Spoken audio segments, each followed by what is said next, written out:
Assalamualaikum warahmatullahi wabarakatuh. Waalaikumsalam warahmatullahi wabarakatuh. Alhamdulillah, wassalatu wassalamu ala sayyidina Rasulillah, sayyidina wa maulana Muhammad ibn Abdullah wa ala alihi wa sahbihi wa mawalah. La haula wa la quwwata illa billah, amma ba'du. Bapak-bapak, ibu-ibu, saudara-saudara kaum muslimin rahimakumullah,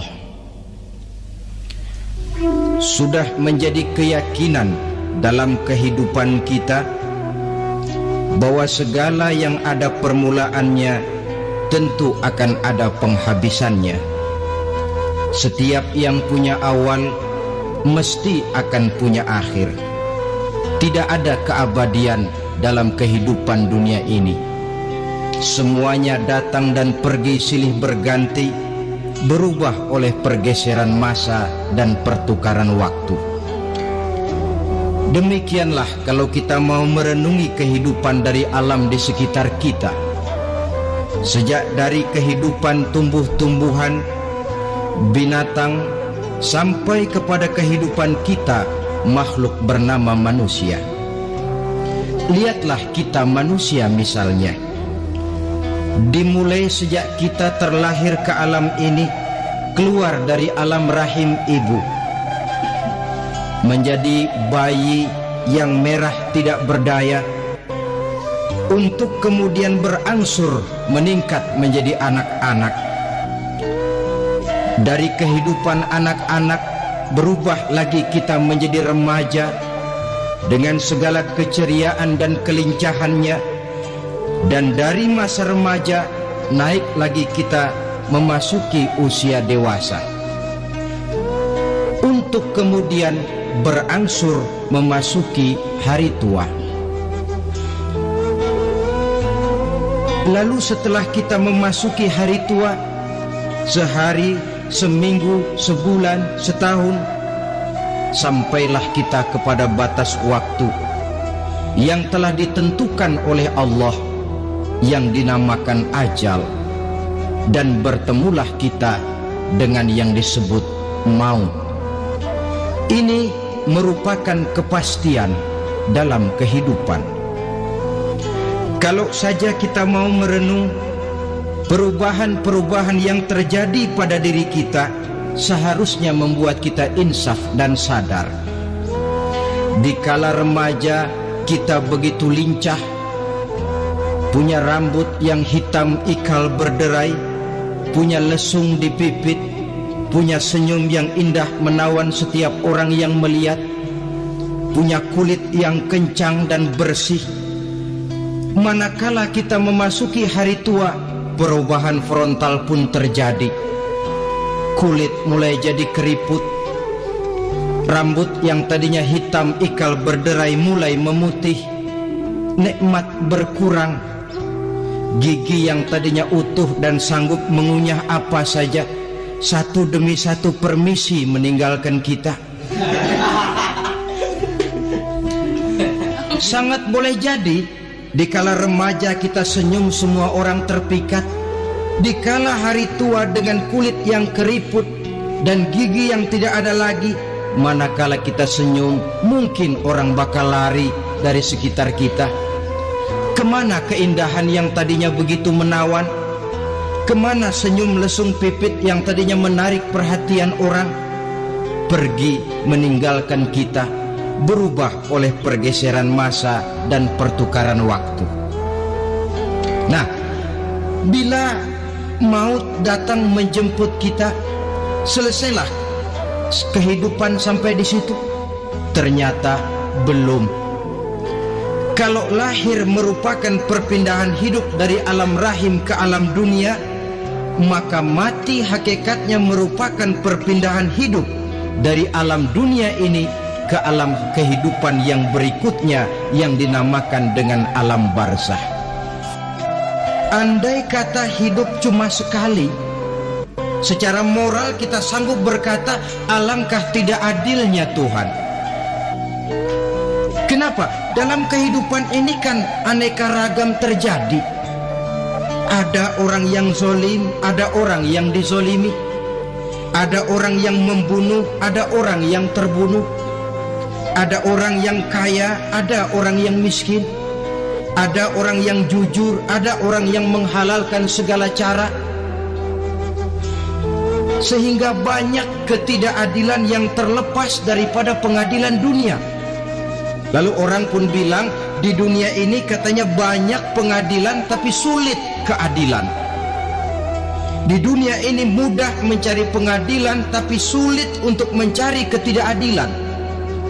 Andai kata hidup cuma sekali, tidak akan ada hidup sesudah hidup yang sekarang ini. Bagaimanakah nasib mereka yang lepas dari pengadilan dunia ini? Alangkah tidak adilnya Allah andai kata tidak ada kehidupan sesudah hidup yang sekarang. Tentulah akan terjadi di mana orang menghalalkan segala macam cara untuk mencapai tujuan. Yang penting kan saya kaya, yang penting kan saya punya jabatan dan kedudukan tinggi. Kalau perlu jilat atas, jilat atas. Kalau perlu sikut kiri kanan, sikut kiri kanan. Kalau perlu injak bawah, injak yang bawah. Ini prinsip daripada orang-orang komunis. Dan pantas karena mereka tidak percaya kepada kiamat. Pantas karena mereka tidak percaya akan adanya kehidupan sesudah hidup yang sekarang ini. Maka saya menghimbau kepada seluruhnya, kita sudah kadung menyepakati negara ini berdasarkan Pancasila. Kita sudah kadung konsensus bahwa PKI dengan seluruh ajarannya tidak punya hak hidup di bumi Pancasila yang kita cintai ini. Maka salah satu ajaran PKI tujuan menghalalkan cara. Kita orang Indonesia yang berbudi pekerti luhur, yang punya nilai budaya tinggi, janganlah sampai mencaci PKI, membubarkan PKI, mengutuhkan PKI, tapi dalam kehidupan sehari-hari prakteknya prinsip komunis kita pakai. Apa itu? Tujuan menghalalkan cara. Asal sudah tujuan tercapai, cara apapun saja halal. Itu pandangan hidup orang yang tidak percaya kepada adanya hari akhirat. Sebagai muslim yang yakin akhirat ada, kiamat pasti akan datang. Hidup tidak cuma sekali. Maka kalau kita zalim, kalau kita berbuat aniaya, kalau kita melakukan korupsi, kalau kita merugikan orang lain, boleh jadi kita terlepas daripada pengadilan dunia. Tapi ingatlah, kita tidak akan pernah lepas dari pengadilan Allah, pengadilan Qadhi Rabbul Jalil, di mana kita akan diadili dengan seadil-adilnya, dan tidak satu perbuatan yang bersifat salah, yang bagaimanapun kecilnya, yang akan lepas dari pengadilan di akhirat itu nanti. Pantas saja kalau satu hari malaikat Jibril datang menasehati Rasulullah Sallallahu Alaihi Wasallam, yang artinya juga menasehati kita semua.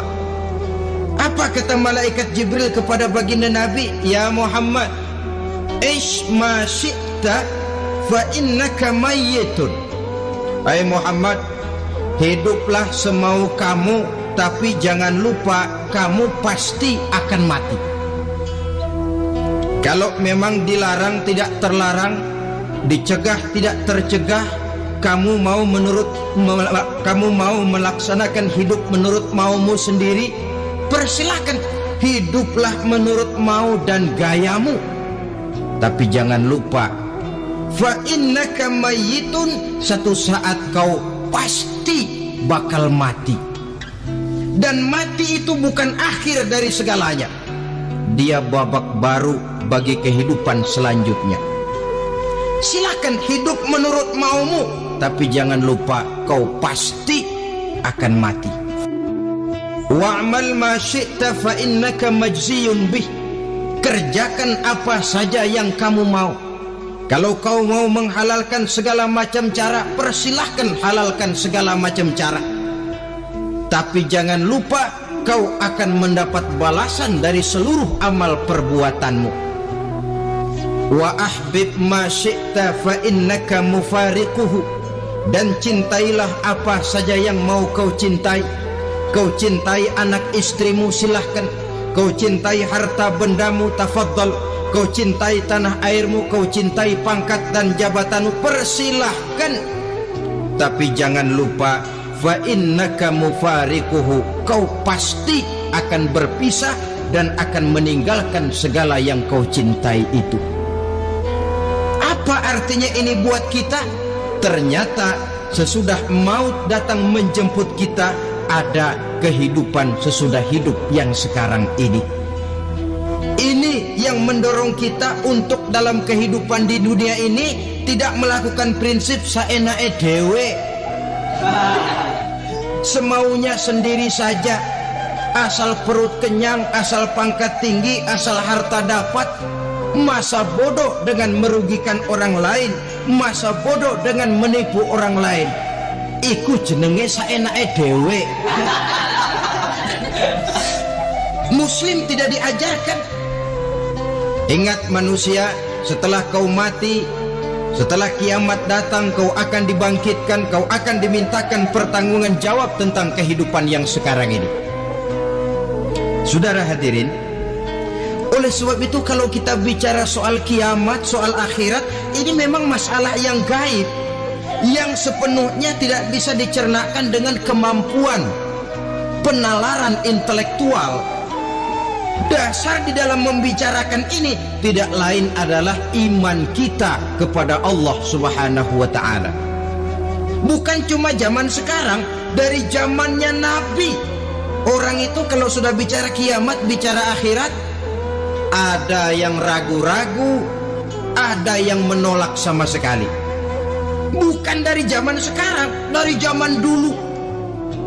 Pernah kok satu saat Rasulullah itu dakwah, menceritakan, saudara-saudara, akan terjadi kiamat di mana Allah akan membangkitkan manusia dari kuburnya untuk memintakan pertanggungan jawab. Ini dalam dakwahnya Nabi pidato macam itu. Apa reaksi orang? Yang beriman ya mantap, tapi yang tidak beriman, bajingan-bajingan Quraisy ini, mereka bertepuk tangan, mengejek, mencaci. Malahan ini yang luar biasa, ada dua orang kafir namanya Ubay bin Ka'ab dan Al-As bin Wa'il. Mendengar pidato macam ini, mereka buru-buru pulang ke rumah. Ngapain? Ngambil pacul. Lalu berangkat nyari kuburan tua. Dia gali itu kuburan, tulang-tulangnya diangkut, dibawa ke depan Nabi. Ya Muhammad, tulang-tulang yang udah hancur begini, siapa yang bisa ngidupin lagi? Yang macam-macam aja kamu Muhammad, nggak rasional, nggak masuk akal. Allah menjawab. Apa kata Allah?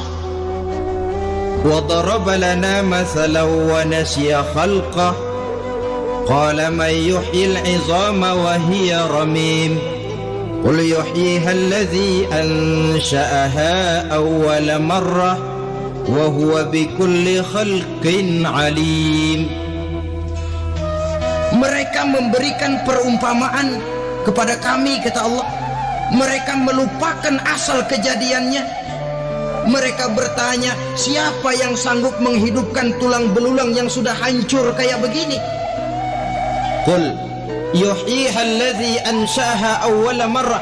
Katakan kepada mereka Muhammad, yang akan menghidupkannya adalah Dia yang telah menciptakannya pertama kali dulu.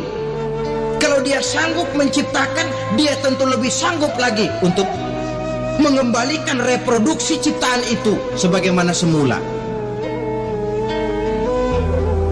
Yang paling kasihan yang ragu-ragu. Akhirat itu ada apa enggak sih? Kiamat itu ada apa enggak sih? Lantaran ragu-ragu, terombang-ambing dia antara harapan dan putus asa, antara kenyataan dan idealisme.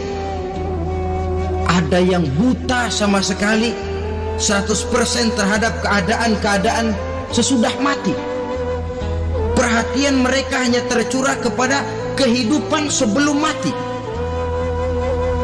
Yang mereka perhatikan siang dan malam tidak lebih daripada urusan perut. Pergi pagi pulang sore, peras keringat, banting tulang. Cuma soal makan, soal minum, soal pakaian, soal kendaraan, soal rumah tangga, soal anak, soal istri. Yang mereka pentingkan hanya soal-soal politik misalnya, ekonomi, pembangunan dan industri. Untuk soal-soal kayak begitu giat betul, habis seluruh waktu untuk memikirkan meningkatkan kebudayaan, politik, sosial, ekonomi. Kadang-kadang kurang tidur, kurang istirahat, berkeliaran ke sana kemari ke tempat yang jauh-jauh, sampai-sampai kadang-kadang terkena stres, penyakit darah tinggi, ginjal, lever, untuk memikirkan hal-hal yang semata-mata karena dunia saja. Lantas boleh jadi mereka mendapatkan kekayaan yang berlimpah ruah, mendapatkan kedudukan yang tinggi, nama yang semerbak, dikenal orang di barat dan di timur, di utara dan di selatan. Tetapi alangkah kecewanya mereka jikalau datang ajal menjemput nyawa, mati mereka meninggalkan harta yang banyak, nama yang masyhur. Mereka disebut dengan jasa-jasanya. Radio memberitakan, TV menyiarkan, koran-koran memuat. Bahkan nama mereka kadang-kadang dikenang 2-3 tahun setelah wafatnya. Tetapi dalam pada itu roh mereka merintih, mengeluh, menderita, karena dilemparkan oleh Allah ke tempat-tempat yang kotor. Penyesalan yang sudah tidak akan ada gunanya lagi. Saudara-saudara kaum muslimin rahimakumullah, oleh karena itu kehidupan akhirat bukanlah dongeng dan takhayul, bukan khurafat dan hayalan. Kehidupan akhirat, hari kiamat adalah kebenaran dan kepastian. Dalam surah Al-Hajj ayat ke-7, Allah Subhanahu wa taala menyatakan, wa anna as-sa'ata atiyatun la raiba fiha wa anna Allah yab'atsu man fil qubur. Dan bahwasanya kiamat itu sesungguhnya adalah sesuatu yang pasti dan tidak ada keraguan-raguan lagi di dalamnya, dan bahwasanya Allah sungguh-sungguh akan membangkitkan manusia dari kuburnya masing-masing. Nah, kalau kita sudah yakin kiamat sesuatu yang pasti adanya, akhirat sesuatu yang pasti adanya, dari mana pembicaraan tentang kiamat ini kita mulai? Tentu dari diri kita. Marilah kita mencoba melihat proses perjalanan hidup ini sampai kita memasuki kiamat. Hadirin, tidak ada makhluk secantik manusia. Tidak percaya? Pernah keragunan? Nah, saudara masuk ke kebun binatang, segala macam makhluk ada di situ. Ratusan macam jenis binatang. Bandingkan dengan saudara, kira-kira cakep mana?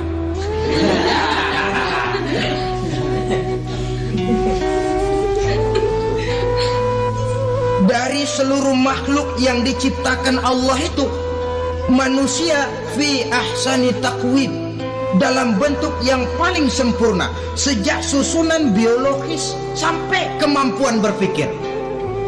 Biologis kita, ya Allah, diciptakan kita begini rupa, diberikan 2 kaki untuk berjalan, 2 tangan untuk bekerja, diberikan 2 mata, dua-duanya di depan.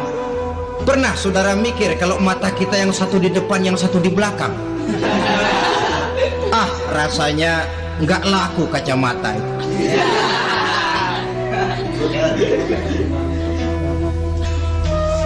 Diberikan hidung dengan 2 lubang, tahu betul Allah ke bawah lagi lubangnya. Coba pikir kalau lubang hidung kita menghadap ke atas. Aduh, kalau musim hujan repot jagain hidung. Laqad khalaqnal insana fi ahsani taqwim.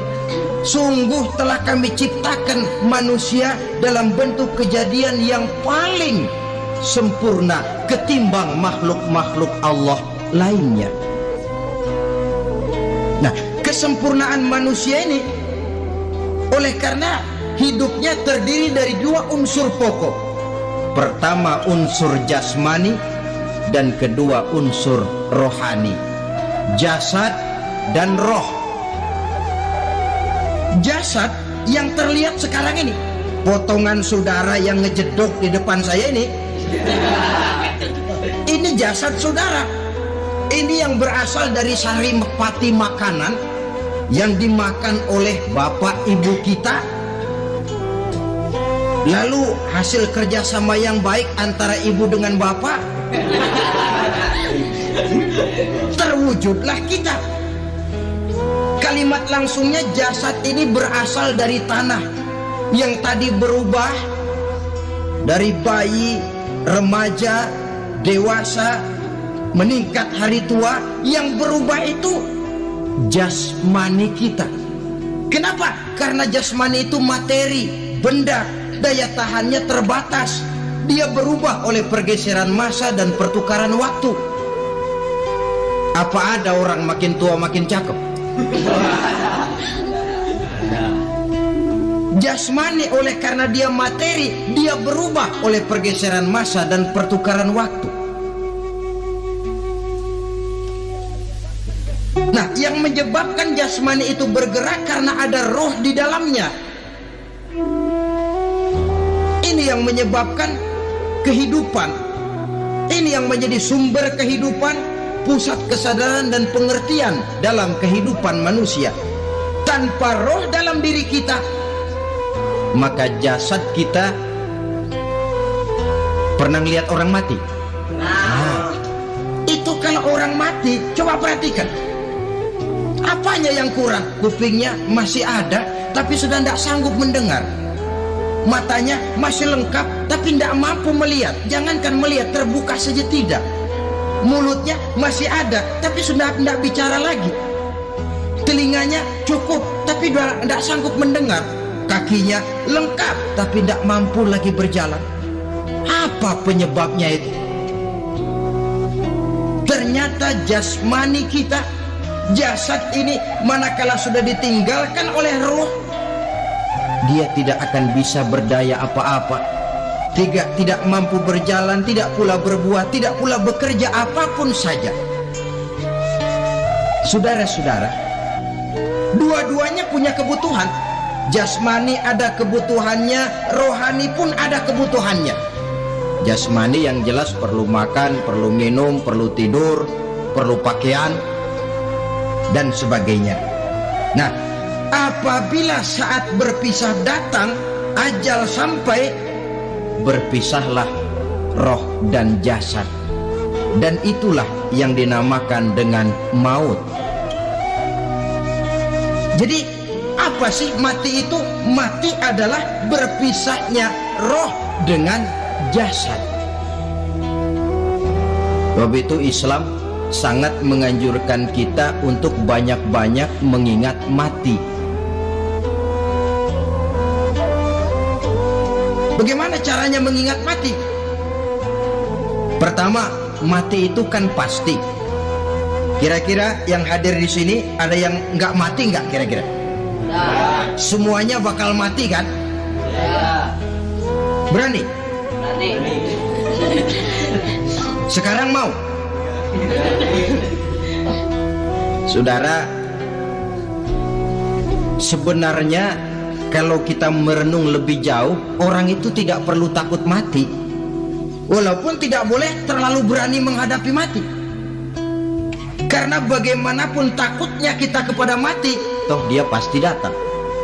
Bagaimanapun beraninya kita mati, kalau belum ajal ya tidak mati juga. Jadi muslim itu kan harus berani menghadapi hidup dan tidak takut menghadapi mati. Mati adalah sesuatu yang pasti. Muslim dianjurkan banyak-banyak mengingat mati dalam kehidupan. Caranya bagaimana? Pertama, berziarah, nengokin teman yang sakit. Ya? Suka nengokin teman yang sakit enggak? Oh, itu pahalanya kata Nabi. Menengok orang yang sedang sakit lebih afdol daripada sholat sunnah 1000 rakaat. Apa pernah saudara sembahyang sunnah sampai 1000 rakaat? Nengokin orang sakit pahalanya lebih afdol daripada itu. Kenapa menengoki orang sakit mengingatkan kita kepada mati? Iya ya, ini teman saya yang kemarin segar banget, bercanda sama saya, ketawa sama-sama, sekarang terbaring tidak berdaya, hilang kemampuannya, hilang keceriaannya, sakit. Iya kalau sembuh, kalau ajar, iya sekarang giliran dia, kalau jatuh ke saya.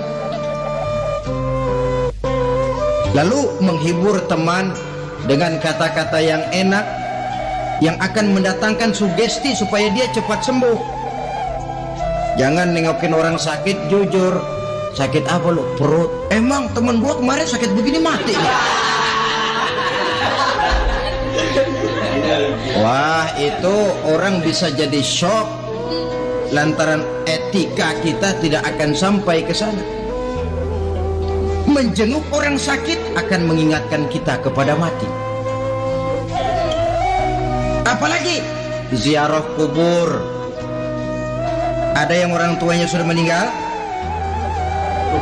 Nah, kalau ada, ya tidak bisa tiap hari, sekurang-kurangnya seminggu sekali, Jumat pagi misalnya, ziarah kita ke kubur. Sehingga kalau kita masuk kubur kan ada etikanya. Assalamualaikum ya ahlal kubur wa inna insyaallahu bikum lahikun. Hai penduduk kubur, keselamatan bagi kamu dan kami yang masih hidup sekarang ini insyaallah pasti bakal nyusul kamu. Iya, yang kemarin gagah benar sekarang terbaring tanpa daya. Ini unggukan kuburannya. Yang kemarin ada sekarang sudah tidak ada. Kemana dia? Kami satu saat pasti akan begini. Ingat mati. Lalu apalagi yang bisa membuat kita ingat kepada mati? Mengawal jenazah. Bukankah sangat dianjurkan oleh agama? Bahkan kalau bisa sejak mengurusnya, memandikannya, mengkafankannya, menyolatkannya untuk kemudian mengantarnya ke kubur. Hari ini saya antar dia ke kubur, besok boleh jadi saya yang diantar orang. Hari ini saya solatkan dia, besok boleh jadi saya yang disolatkan orang. Hari ini saya masukkan dia ke liang lahat, besok mungkin giliran saya dimasukkan orang ke liang lahat. Ingat mati, tumbuh kesadaran. Lalu daya positifnya dalam kehidupan apa? Nah, saudara-saudara hadirin, orang yang mengingat mati bukan lantas menjadi lemah dalam kehidupan, menjadi putus asa, sedikit semangat, terbentur kesulitan, mudah frustasi. Bukan itu tujuannya kita diperintah mengingat mati. Jelasnya Islam menganjurkan kita untuk mengingat mati guna maksud-maksud yang positif, supaya orang lalu sadar hidup ini cuma sebentar. Maka mumpung hidup, nah ini mumpung, tapi mumpung yang baik. Mumpung hidup, maka hidup yang singkat ini harus saya pergunakan dengan sebaik-baiknya, melakukan kebajikan yang sebanyak-banyaknya, menjauhkan rasa malas, menunggu keajaiban yang datang dari langit, berleha-leha, bermain-main, sementara maut kalau dia datang tidak pernah main-main.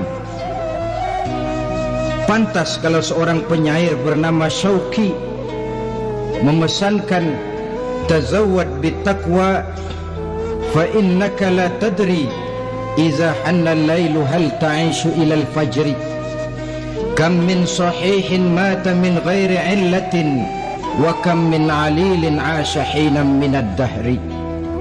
Persiapkan dirimu dengan takwa, sebab kamu tidak tahu apabila malam datang kamu masih bisa hidup apa enggak besok pagi. Apa ada jaminan saudara yang kumpul di depan saya malam ini besok masih bisa hidup? Tidak. Ada jaminan? Tidak ada sama sekali. Kam min sahihin mata min ghairi illatin. Berapa banyak. Jangan yang remaja lalu berpikir, gua rasanya mah masih jauh banget mau mati. Ini sesuatu yang pasti yang kita tidak pernah diberitahu kapannya. Kalau dikasih tahu kapannya kan kita bisa, umpama malaikat maut datang ke rumah saya, saudara Zainuddin kau mati 80 tahun lagi. Wah, saya kan berhitung, masih lama, poya-poya aja dulu Tapi ini tidak pernah diberitahu kepada kita. Lantaran tidak diberitahu itulah kita perlu bersiap-siap dengan selalu mengingat-ingat mati yang mendorong kita untuk berbuat positif. Satu contoh peringatan mati yang mendatangkan positif pada peristiwa ketika turun perintah hijrah.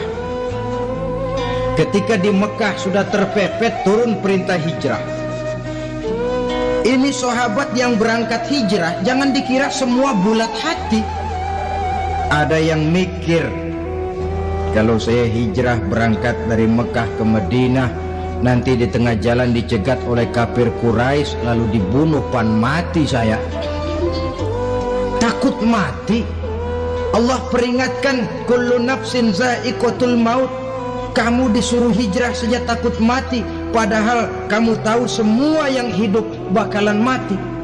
Diam saja di Mekah mati, hijrah ke Madinah pun akan mati. Mendengar ayat ini, Sayyidina Umar bin Khattab seperti dibakar semangatnya. Kalau sebagian sahabat hijrah sembunyi-sembunyi, beliau mau hijrah itu malah bajingan Quraisy dikumpulkan dekat Ka'bah. Pidato, ya ma'syara Quraisy, dedengkot Quraisy, dengerin. Besok pagi yang namanya Umar bin Khattab mau hijrah dari Mekah ke Madinah. Siapa yang kepengen kepalanya berpisah dengan badannya, persilahkan cegat Umar di jalanan.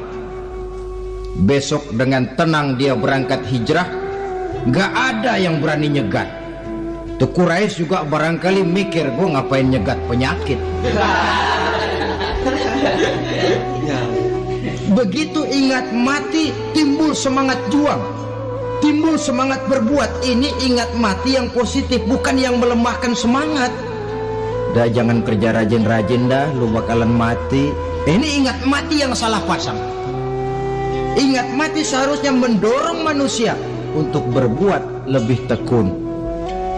Allah memberikan peringatan, qul innal mauta alladhi tafirruna minhu fa innahu mulaqikum. Katakan, maut yang kamu akan melarikan diri daripadanya, yang kamu takuti benar dia pasti akan datang menjemput kamu. Saudara-saudara hadirin yang saya hormati, datangnya memang tidak kita harapkan yang namanya maut, tapi sekali dia datang tidak ada pintu tempat kita lari. Dia memang tidak pernah kita undang, tapi sekali dia datang mengetok pintu, kekuatan apa yang bisa menolak? Dia sebuah tanda seru dalam kehidupan. Apa yang menyebabkan orang takut mati? Pertama barangkali karena dia tidak tahu bagaimana kehidupan sesudah mati. Alam kubur gelap, alam akhirat gelap. sehingga dia bingung, lantaran bingung lalu jadi takut. Yang kedua, boleh jadi oleh bayangan-bayangan dosa yang pernah dia kerjakan di dunia ini. Kerjanya cuma menumpuk dosa. Dia gembira, bahagia, tertawa di atas tumpukan dosanya, merasa segan berpisah dengan seluruh kehidupan ini, sehingga boleh jadi maut adalah sesuatu yang ditakutkannya benar dalam kehidupan.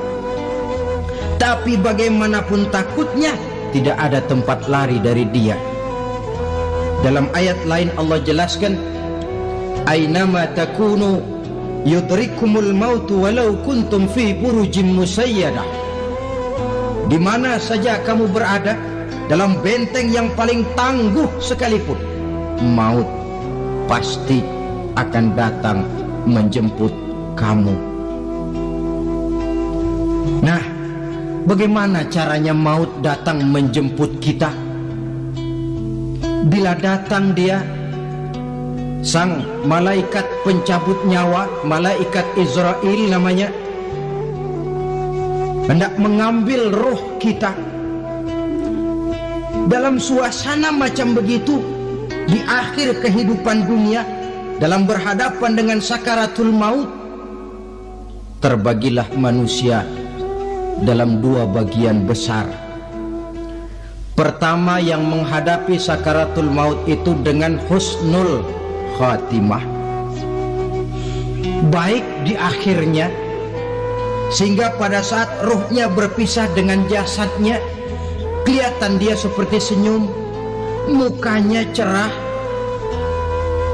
Bahkan sebelum itu boleh jadi dia sempat meninggalkan pesan-pesan yang baik.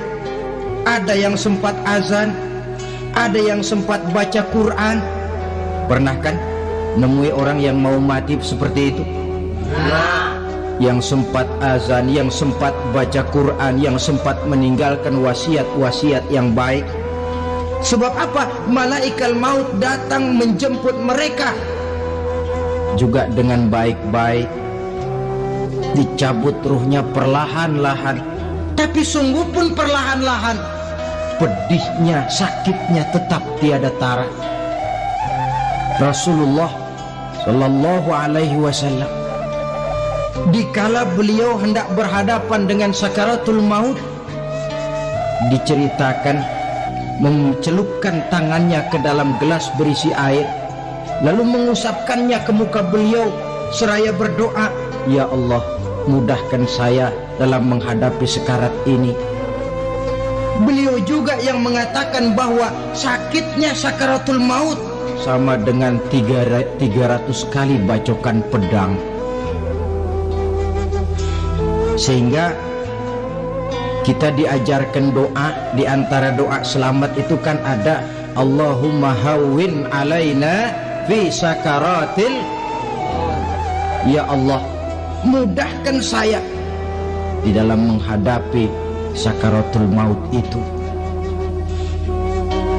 Ketika ruh ini keluar dari jasad, mata masih mengikuti ruh itu.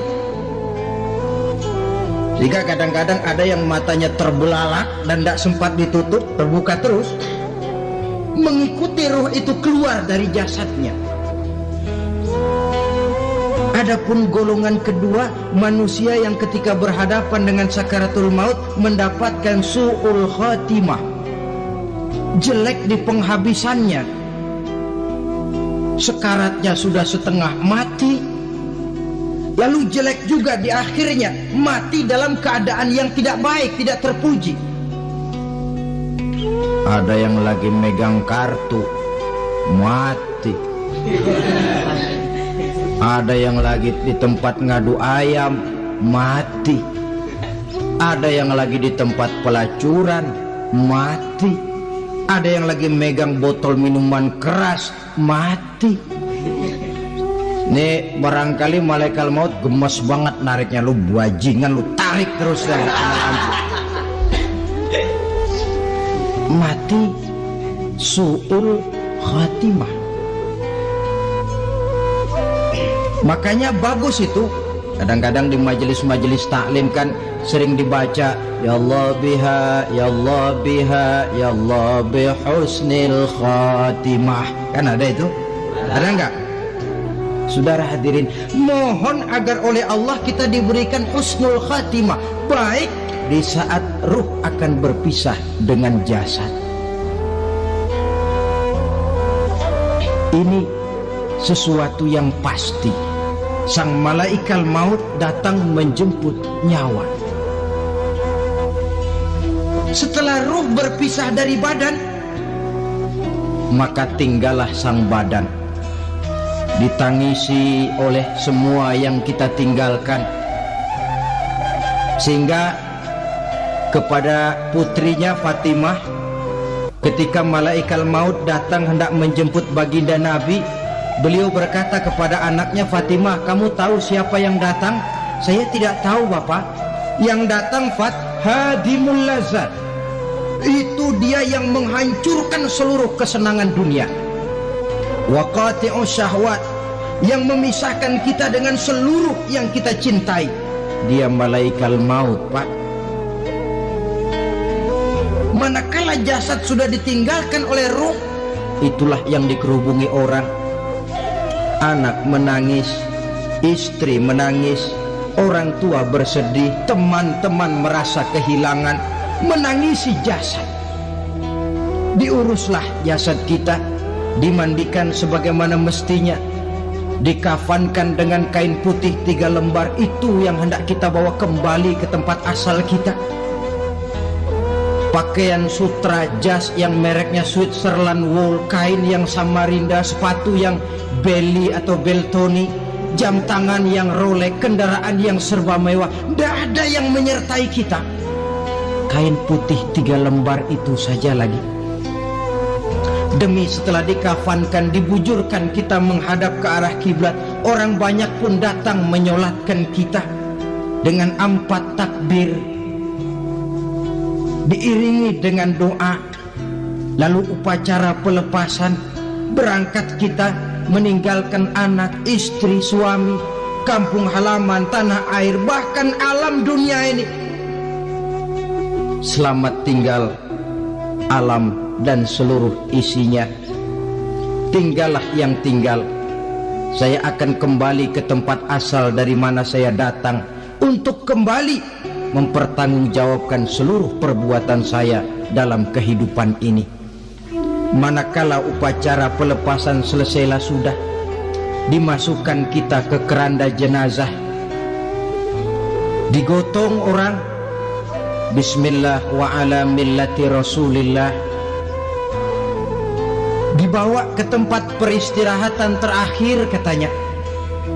Padahal dulu kalau mau kita istirahat, ke villa lah kita, ke Bali lah kita, ke Hong Kong lah kita, ke tempat-tempat tamasya yang indah. Oh, rupanya akan sampai juga perjalanan menuju tempat peristirahatan terakhir, yang luasnya tidak akan lebih dari 2 kali 1 meter.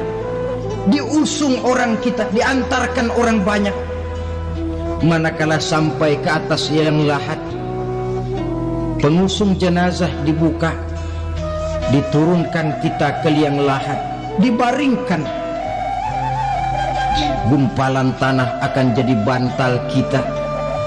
Muka dibuka, dihadapkan ke arah kiblat. Setelah itu ditutup tiang lahat kita, liang lahat kita dengan kayu. Masih belum kurang, diuruk dengan tanah. Yang menguruk orang-orang yang tadinya mencintai kita, menyayangi kita. Tapi ketika jasad sudah ditinggalkan ruh, habis rupanya cintanya. Coba jasad kalau sudah ditinggalkan ruh, 3 hari aja di rumah serem. Ya mayit, siapa yang betah nemenin mayit?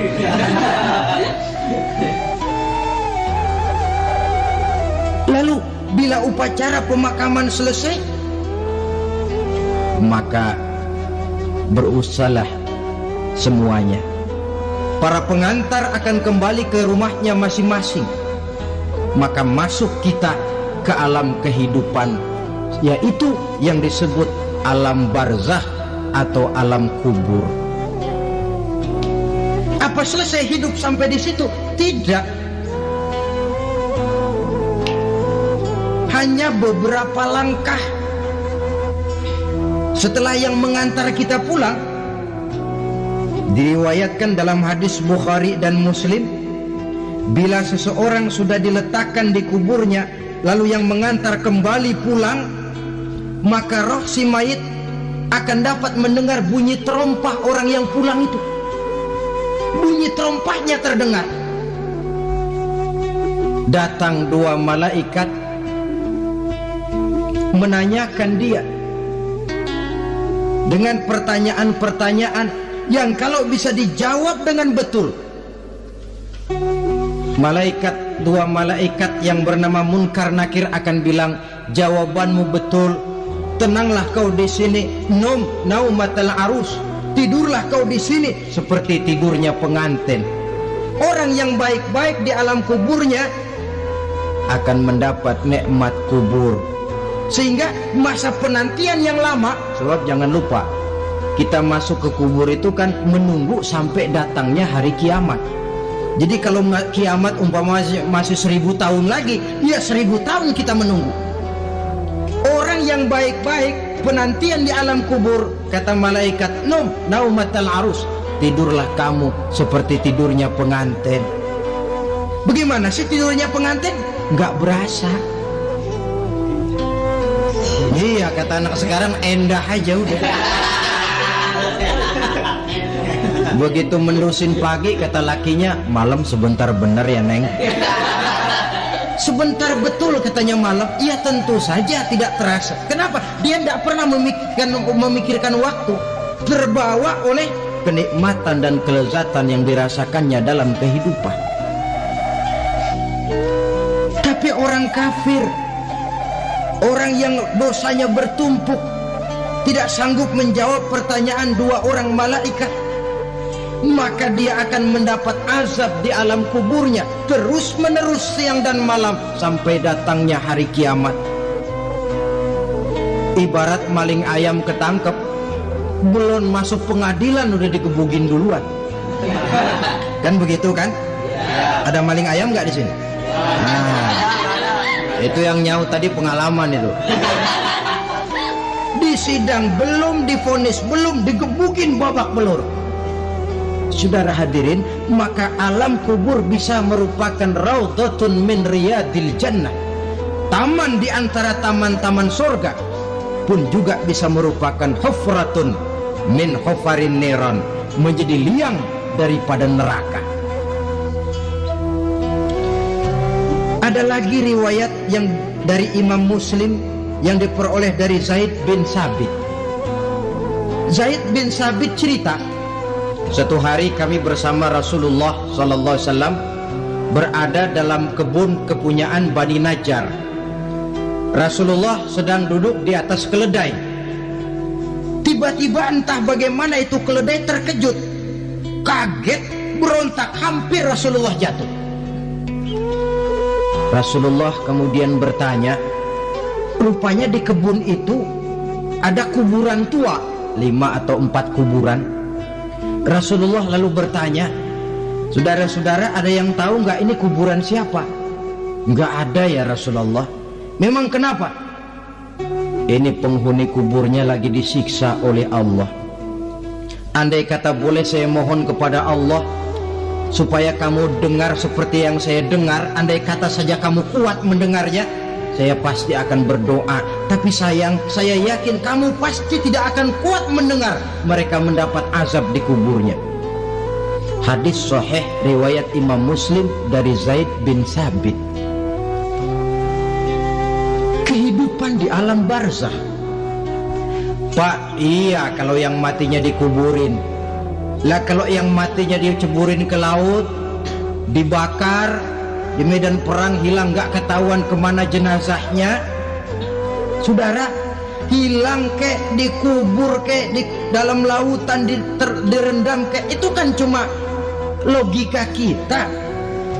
Menurut Allah tidak ada perbedaan orang mati dikubur di dasar lautan, atau dibakar sampai jadi abu, atau gugur di medan perang tidak ketemu jenazahnya, entah mereka tetap masuk ke alam barzakh namanya. Jasad boleh hancur, tapi roh sebagai sumber kehidupan, pusat kesadaran dan pengertian, dia tetap ada, mengalami kebahagiaan dan kegembiraan atau mengalami kepedihan dan penderitaan, bergantung kepada amalan yang kita lakukan dalam kehidupan di dunia ini. Maka dalam Yasin tadi kan jelas, qul yuhyiha alladzi ansha'aha awwala marrah, yang menghidupkan mereka yang dikubur di dasar lautan, mereka yang dibakar sampai jadi abu, yang akan menghidupkan ialah Allah yang menciptakan mereka dulu pertama kalinya. Jadi kalau sudah ada aslinya, ya tentu tidak perlu contoh lagi, akan sangat mudah membuatnya. Orang tua kita, keluarga kita yang sudah berpulang, mereka di alam barzakh sekarang ini bisa mendapat nikmat kubur, bisa mendapat azab kubur, bergantung amalan mereka dalam kehidupan di dunia ini. Dalam Musnad Imam Ahmad dan Sahih Abi Hatim malah ada tambahan riwayat, orang yang banyak kebajikannya di dunia, amalannya akan datang menemani dia. Sholatnya dekat kepalanya, puasa sebelah kanan, zakat sebelah kiri, menghibur dia. Malahan dikatakan berbentuk orang yang cantik menemani dia di alam kuburnya.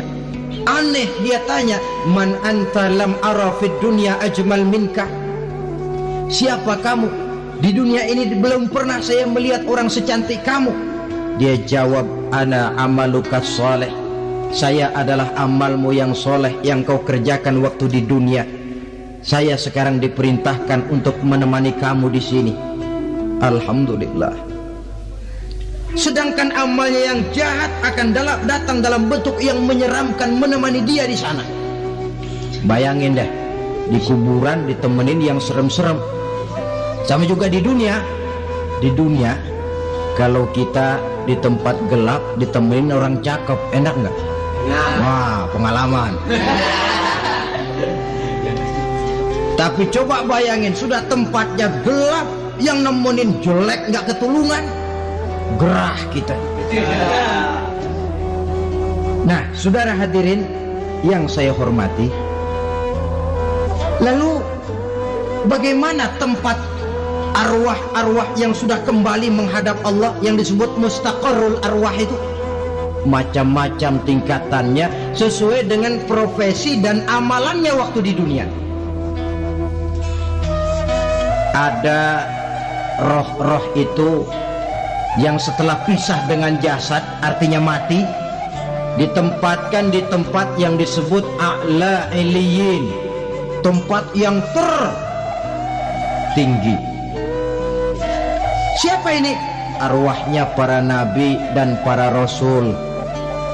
Ini fi a'la iliyin, di tempat yang tertinggi.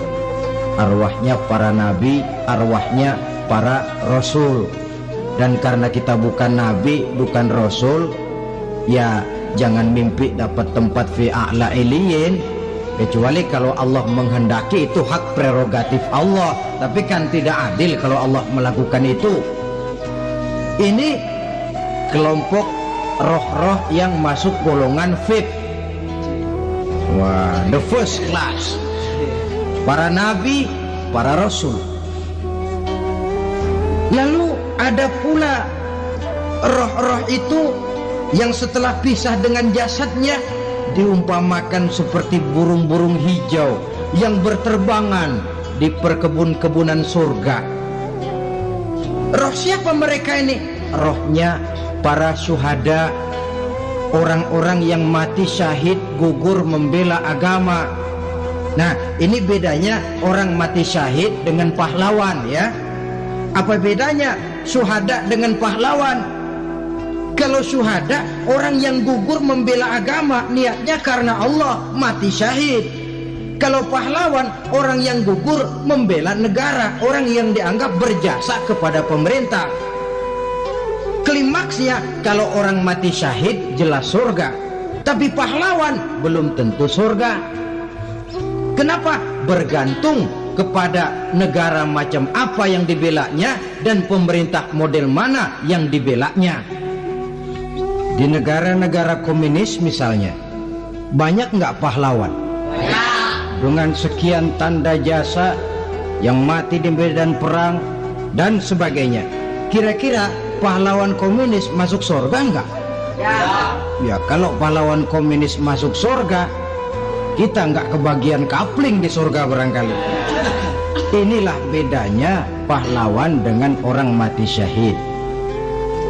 Kemudian ada pula roh itu yang tertahan di pintu surga. Tertahan di pintu surga. Ini seperti tadi, orang yang mati syahid tapi masih ada kaitan di dunia. Rasulullah pernah ditanya orang, ya Rasul, kalau saya maju ke medan perang bela agama, mati syahid, apa saya masuk surga? Iya, masuk surga. Kecuali kata Nabi, kalau masih punya utang. Nah, tertahan di pintu surga. Ada pula roh itu yang tertahan di alam kuburnya. Ini umumnya seperti tadi itu. Ada mempunyai dosa, mempunyai kesalahan, sehingga merasakan azab kubur. Ada juga roh itu yang tertahan di permukaan bumi. Mereka yang dalam hidup selalu menumpuk dosa-dosa yang besar, meninggal sebelum keburu untuk bertaubat. Saudara hadirin yang saya hormati, inilah yang kita khawatirkan.